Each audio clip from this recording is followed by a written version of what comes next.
Bonjour, je vais vous parler de la tradition des loups, c'est-à-dire, vous avez bien deviné, que je vais vous parler de Babylone la Grande, dans son histoire. Donc, l'église officielle, qui a été, euh, qui a été faite en 300 après Jésus-Christ par l'Empire romain, ils ont réuni un concile de tous les chefs chrétiens qui ils étaient pas d'accord entre eux et ils se disputaient. Ils les ont réunis pour les forcer à avoir un dogme commun. Et là, ils ont fabriqué justement les doctrines officielles de l'Église officielle de l'Empire romain pour que l'Empire soit stable et une façon de gérer l'Empire aussi par la religion, ce qui était normal. Donc, lors de ce premier concile, ils sont mis d'accord sur un dogme commun. C'est là où ils ont inventé le début de la Trinité, à savoir que Jésus aussi est Dieu, donc ça nous fait deux dieux, mais les deux sont un seul Dieu. Puis après, plus tard, avec plusieurs conciles, ils vont fabriquer toute cette masse de fausses doctrines jusqu'à aboutir à la Trinité, qui d'ailleurs, on en avait besoin pour de bien formuler ce dogme officiel afin de mieux l'imposer, d'une part, et de mieux persécuter tous ceux qui ne sont pas d'accord. C'est un peu, ah, tu es chrétien? Ok, tu crois en quoi? Ah, c'est pas conforme à l'explication officielle? Ah bah t'es un hérétique, on va te tuer, t'es le pire des criminels. Et c'est vrai, pour l'époque, un hérétique, c'était le pire des criminels parce que il perdait les âmes. C'est comme s'il volait le salut éternel, la vie éternelle des gens, avec des fausses doctrines. Alors évidemment, c'est le contraire. C'est Babylone la Grande, c'est le boulot de Babylone la Grande de faire ça. Et elle l'a bien fait avec efficacité, d'où son nom. Babylone la Grande, elle s'est associée au pouvoir afin de toujours avoir le dessus et imposer son point de vue religieux. Donc, tous ceux qui n'étaient pas d'accord étaient tués sur la place publique et c'était réglé. Il ne restait que les gens ignorants, sans opinion et obligés d'être d'accord quelque part. Donc voilà sa domination implacable. Pourquoi je dis d'emblée que c'est la tradition des loups? Mais ça vient de Jésus. Jésus disait, méfiez-vous des faux prophètes, déguisés en... Ils sont déguisés en agneaux, mais à l'intérieur ce sont des loups ravisseurs. C'est à leurs fruits que vous les reconnaîtrez, car on reconnaît un arbre à ses fruits. Bon, et bon, on va chercher les loups, voir. Est-ce que l'Église officielle était un loup? Regardons ses fruits. Durant 6 siècles, par exemple, donc elle a fait l'Inquisition. C'est-à-dire, c'est vraiment une organisation pour traquer les hérétiques, c'est-à-dire tous ceux qui n'étaient pas d'accord avec la version officielle, pour les torturer sur la place publique et les tuer afin qu'ils servent d'exemple et par la terreur imposer la doctrine officielle. Alors, il faut quand même savoir que donc pendant ces 6 siècles d'inquisition très officielle et très dynamique dans toute l'Europe, on estime qu'il y a eu 50 millions de chrétiens tués. Donc là, j'ai mis en dessous un documentaire sur l'Inquisition, pour avoir les détails et des gens informés dessus, pour avoir de vraies informations, de bien voir le tableau historique. Et bon, on voit bien que tout était permis pour imposer la doctrine officielle. Au point que même dans ce documentaire, on nous apprend que 75 papes ont recommandé la torture. Alors on va me dire, 75, c'est beaucoup, c'est pas beaucoup? Alors je sais pas, je crois qu'il y a eu plus de 200 papes. Et c'est vrai que bah à la fin, ils ont un peu arrêté quand même. C'était plus à la mode, faut croire. Mais donc, en tout cas, pendant ces 6 siècles, c'était officiel. Elles s'en cachaient pas. Faut vraiment torturer ces hérétiques pour leur bien, pour leur faire changer d'avis, pour leur faire avouer. Voilà, sans compter la chasse aux sorcières, que dont les protestants aussi pratiquaient beaucoup, voire le plus. Il ne faut pas croire que, ah, aïe, on est protestant, on est libre, on a tout réformé. Non, il y avait peut-être une tyrannie moindre, et encore, on va admettre qu'elle est moindre, mais elle était quand même présente alors c'est très variable, c'est pour ça qu'on ne peut pas vraiment juger du protestantisme comme ça, alors que l'Église officielle catholique, bah, au moins c'est officiel, voilà, c'est organisé, c'est centralisé. Donc c'est le cœur de Babylone la Grande même, parce que c'est d'elle d'où est venue la Trinité. Alors on peut mettre les orthodoxes dans le même panier, parce que qu'est-ce que c'est que les orthodoxes si ce n'est les catholiques version 2, version D, moins organisée, on va dire. C'est des catholiques moins organisés, et voilà, bon, ils ont envie d'être indépendants, quoi, quand même. Alors, pour plein de raisons historiques, mais à la limite, c'est vraiment pas grave, de toute façon, c'est imposé, c'est comme ça, il n'y a pas de liberté de conscience. Donc, c'était vraiment extrêmement grave. Ce que des démons pouvaient faire, ils l'ont fait. Ils ont fait l'exact contraire de l'évangile. Alors, moi, j'ai envie de questionner les gens. Parce que beaucoup de gens disent oui, mais ça c'était avant. Non, nous on condamne. On est catholique, mais on condamne tout ça. On fait plus ça. Ça se fait pas. Nous, on a tout changé. Maintenant, on est super clean. Mais enfin, les gars, vous avez hérité de la doctrine des loups. La tradition des loups, vous l'avez adoptée. Sur le plan de la doctrine, j'entends. Parce que, évidemment, il ne faut pas se leurrer. Euh, L'Église n'a pas arrêté d'elle-même ses crimes. Ça a été fait progressivement par la pression sociale de plus en plus. Les nations, les autorités ont voulu de plus en plus être indépendantes et se dégager de la tyrannie de Babylone la Grande. Et donc, c'est grâce à la laïcité, c'est-à-dire aux forces laïques, politiques, des profanes humaines, quoi, qu'on a pu se dégager de son pouvoir et qu'elle maintenant, elle n'a plus de pouvoir pour le bonheur de tous. Sinon, bah, elle va pas d'elle-même dire oh non, mais il faut pas qu'on ait tant de pouvoir, regardez tous les crimes odieux qu'on fait, non, s'il vous plaît, soyez laïcs et enlevez-nous tout ce pouvoir exorbitant dont on profite et dont on abuse largement, autant en richesse qu'en crime ignoble. Non, non, non. Voilà, à un moment, l'aveuglement est à son maximum, j'ai envie de dire.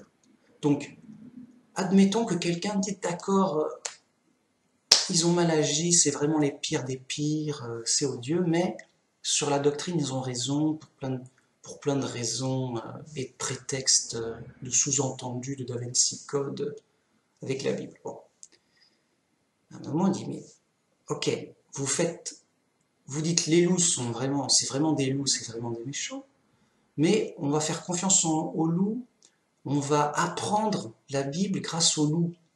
Les loups vont nous apprendre la Bible et ils vont bien nous expliquer des choses cachées qu'on n'aurait pas pu trouver, tout ça. Donc, on veut l'héritage des loups, on veut être dans la tradition des loups. Les loups nous enseignent, on veut que les loups nous enseignent, pourvu qu'ils n'aient pas de pouvoir et qu'ils arrêtent leurs crimes. Bien sûr, on est chrétien, attention. Admettons. Mais dans ce cas-là, le minimum qu'on demande aux chrétiens, c'est la prudence. Jésus dit lui-même, méfiez-vous des faux prophètes déguisés en agneaux, mais qui à l'intérieur sont des loups. À leurs œuvres, à leurs fruits, vous les reconnaîtrez. On les a reconnus. Donc méfions-nous. Il faut revoir toutes les doctrines. Bon, est-ce que c'est bien biblique? Est-ce qu'on a raison de faire du Da Vinci Code à qui mieux mieux pour trouver des doctrines toutes différentes, toutes plus bizarres et étranges les unes que les autres? Est-ce qu'on doit les faire confiance? Voilà. À un moment, il faut bien se rendre compte que les gens sont attirés par la foule, par les grands monuments, par le faste, par la renommée de ces grandes églises du monde. Et je dis oui, ça a l'air sérieux, c'est vrai, j'y vais. Comme ça, on est plein, mieux on est, mieux c'est. Et encore une fois, ça c'est le chemin large et spacieux de la perdition. Le Christ a encore prévenu.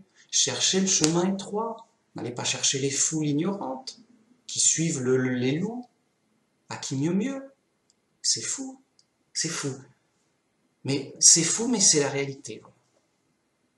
Donc, moi, j'ai qu'un seul devoir. Attention, méfiez-vous. Le Christ dit de faire attention.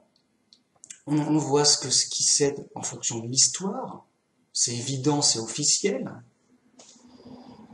Donc, méfiance maximum avec les églises du monde qui ont influencé les autres. Il n'y avait pas de toute façon, il n'y avait pas de réelle liberté religieuse. C'est assez récent, la liberté religieuse, en fait. Ça va faire, allez, 200 ans grand maximum, qu'il y a une liberté religieuse progressive, on va dire. Il faut être très prudent. Donc, on va dire qu'il y a 100 ans, ça a commencé à se ressentir, la liberté religieuse. On dit, oui, là, on est libre.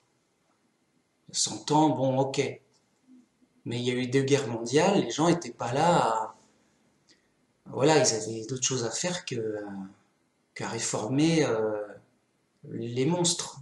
Les monstres qui sont toutes les fausses églises. Donc, il n'y avait pas de liberté religieuse. Cette doctrine a été imposée par la force. Il faut bien se rendre compte que, par exemple, moi, aujourd'hui, si on était au Moyen-Âge, même tardif, même à la Renaissance, il faut se rendre compte. Mettons qu'à la Renaissance, je dis, mais j'ai lu la Bible, c'est pas ça, revenez à la Bible simple, l'Église officielle se trompe, nanana. Comme je fais avec mes vidéos, mais je le ferai devant des gens comme ci, comme ça. Hop, en peu de temps, je serai arrêté. Ah, bah c'est un hérétique, on le tue sur la place publique, et les peu de gens qui m'ont écouté, ils se cachent. Parce qu'ils disent, oula, c'est dangereux, ça chauffe de s'intéresser à la Bible. Je ferais mieux de ne pas m'intéresser à la Bible. Et de loin, oui, je crois en Dieu, oui, je crois en Jésus, mais vraiment de loin, parce que plus je m'intéresserai à la Bible, plus je sens que ça va chauffer pour moi. Voilà, je laisse ça aux spécialistes. Voilà, une sorte d'encouragement à l'ignorance, vraiment. Donc, je me fais tuer, Fissa, je disparais, et tout revient dans l'ordre, c'est-à-dire dans le discours officiel, imposé et déclaré et seul autorisé.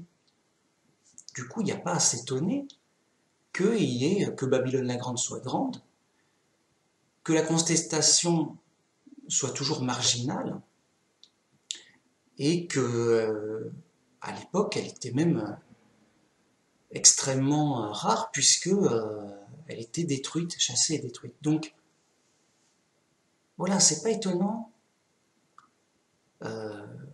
même que ça perdure jusqu'à maintenant, puisque bon, le monde est ignorant, les influences, tout ça, ok. Maintenant, tout chrétien sérieux et libre de nos jours, avec Internet et tout, doit au minimum, sinon à quoi ça lui sert d'être intelligent et d'être instruit, d'être très méfiant, puisqu'on entend le tout et son contraire déjà. Et avec l'histoire, d'être très méfiant sur les doctrines, de les revérifier, de revenir à la Bible simple. Et d'examiner les choses, voir si c'est solide ou pas.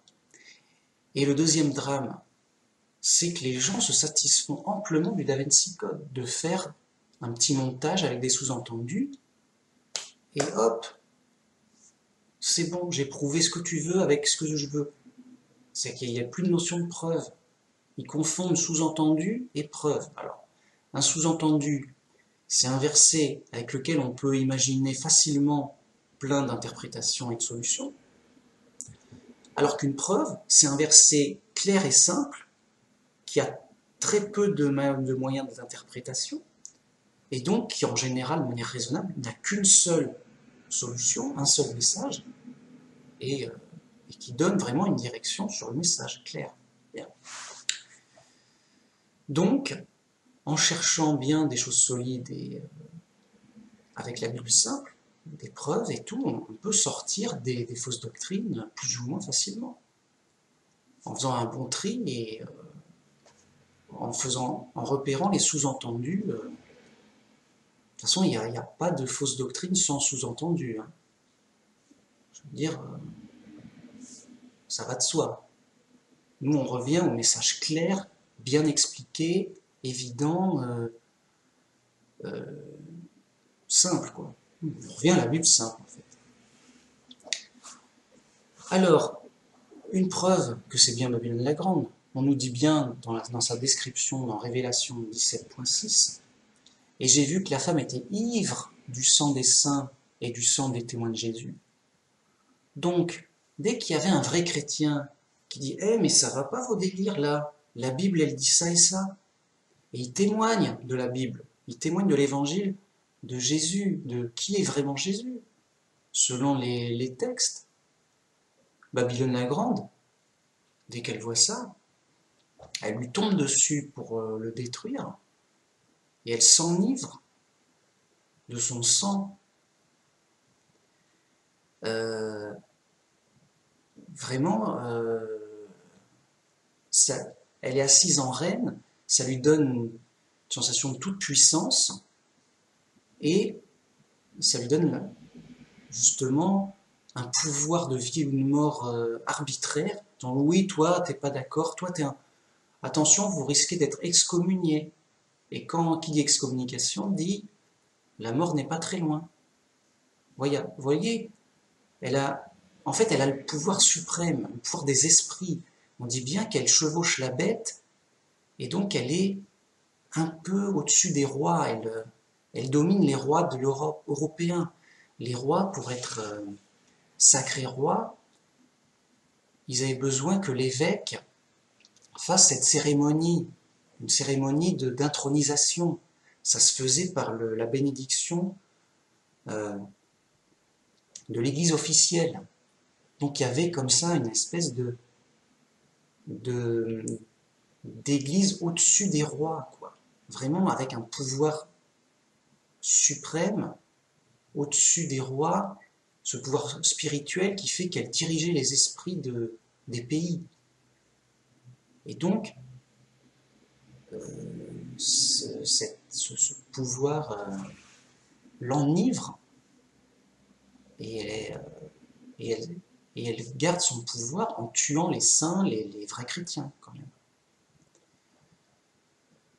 Donc déjà, voilà, dès que justement on mélange politique et religion, dès que la religion essaie d'influencer la politique, ou s'incruste dedans, ou que la politique s'incruste dans la religion, ou que...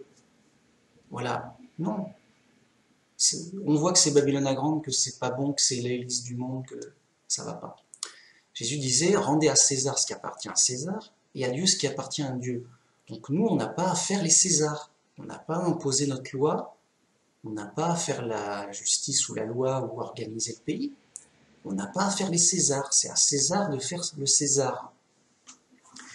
Nous, on doit rendre à Dieu ce qui appartient à Dieu, c'est-à-dire le culte et l'adoration, suivre la foi, suivre ses enseignements.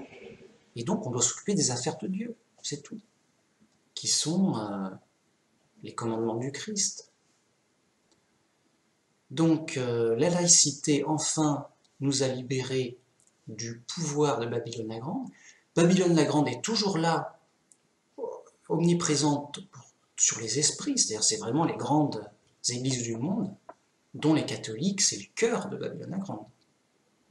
Avec les orthodoxes, c'est eux qui ont inventé la Trinité quand même, il ne faut pas... quand même. Donc ils sont toujours là, mais leur fin est prévue pour son jugement pour Armageddon, et ça arrivera d'un coup. Car elle se dit, je suis assise en reine, je ne suis pas veuve, et je ne verrai jamais le deuil. Donc ils croient réellement que les églises du monde sont là pour toujours, que c'est bon, ça fait 2000 ans qu'on est là, on continue, on est protégé par Dieu, on est la vraie religion de Dieu et tout et tout. Les gars, ils sont dans un aveuglement extrême. Ils sont complètement dans l'erreur sur tout, aussi bien sur les actes que sur la doctrine. C'est juste évident et n'importe quoi.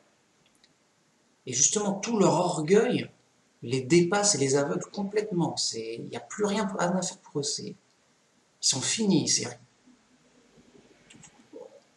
Je veux dire, on prendrait leur Bible et on mettrait n'importe quel livre à la place, ça leur ferait ni chaud ni froid, on continue pareil. Nous, on fait ce qu'on veut, quoi. Je veux dire, ils sont complètement à côté de la plaque, que qu'importe ce que disent les Écritures, ils se débrouillent toujours par Da Vinci Code, par sous-entendu, par dire ce qu'ils veulent d'autre. C'est du super New Age, il n'y a pas de problème. Donc, ils continueront dans leur, justement, comme on dit, avec leur puissance, mais sur les esprits cette fois-ci, c'est-à-dire ils sont réduits à l'influence religieuse, et ils verront leur fin. Pour Armageddon, c'est prophétisé, c'est réglé. Et Dieu disait, mais sortez de là, en prophétisant toujours. Sortez d'elle, mon peuple, sortez d'elle, si vous ne voulez pas participer à ses péchés et à sa punition. Et même c'est écrit, Dieu s'est souvenu de tous ses péchés, car ses péchés se sont accumulés jusqu'au ciel. Et oui, Dieu avait toléré Babylone la Grande, qui avait accumulé des péchés monstrueux jusqu'au ciel. Et là, pour son jugement, Dieu va se souvenir, ah d'accord, regardez le documentaire, et vous comprendrez le jugement obligatoire de Dieu sur Babylone. Je veux dire que pour eux, les papes sont infaillibles. Ces paroles d'évangile, ils ont le Saint-Esprit. Attention, c'est les papes. Bon, dans le documentaire, on nous prouve 75 papes ont recommandé la torture. Voilà, j'ai envie de dire, c'était pas caché et c'était officiel, ça faisait dogme. C'était juste fou. Donc, pourquoi j'insiste autant, c'est que la majorité des chrétiens sont sous la tradition de ces loups. Ils ont hérité de tout ce bagage idéologique et donc de fausses doctrines, comme si ça allait de soi, alors que justement, ça ne va pas de soi et il faut rejeter ça autant que possible. Donc voilà, méfiance maximum, revérifiez tout, revenez à la Bible simple, faites attention, voilà, prenez en main votre foi, votre compréhension de la Bible, parce que votre vie en dépend, bien sûr. Et donc, à la prochaine fois pour une autre vidéo. Merci, au revoir.